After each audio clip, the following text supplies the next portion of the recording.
Bonsoir Jean-Rémy. Bonsoir Jean-Baptiste. Silvio Berlusconi va démissionner après adoption des mesures demandées par l'Union européenne et c'est un départ qui est très attendu par les marchés. Ça fait quelques jours que les marchés financiers effectivement attendent la démission de Silvio Berlusconi, une impatience qui s'est renforcée depuis le sommet du G20. Silvio Berlusconi est rendu responsable en gros de la situation économique du pays et de l'incapacité de l'Italie à mettre en place des réformes efficaces. En attendant, les marchés donc continuent de mettre la pression sur le pays et ses finances. Et comment font-ils alors ?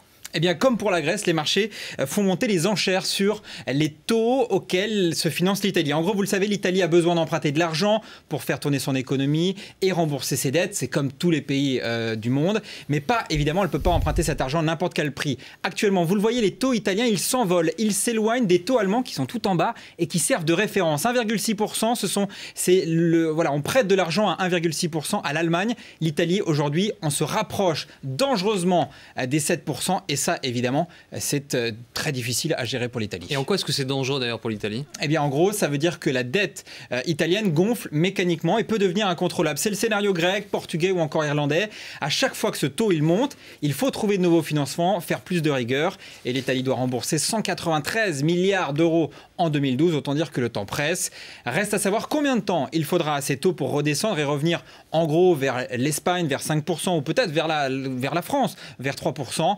Il vaudrait mieux, en tout cas pour l'Italie, que Silvio Berlusconi démissionne le plus vite possible pour soulager les finances du pays.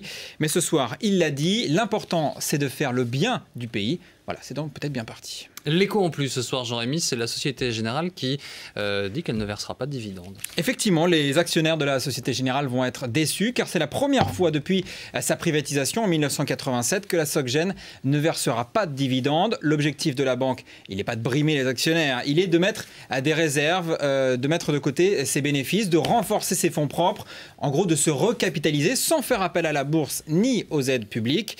Une décision qui n'est pas prise de gaieté de cœur. Évidemment, il faut se plier aux nouvelles exigences réglementaires et pour faire passer la pilule, eh bien, le PDG Frédéric Oudéa a assuré que l'effort demandé aux actionnaires serait partagé. En gros, les bonus seront aussi baissés de manière significative et vous l'avez vu, la pilule semble être bien placée puisque le titre Société Générale a fini en forte hausse ce soir à la Bourse de Paris. Merci beaucoup Monsieur Baudot, Merci. À tout à l'heure.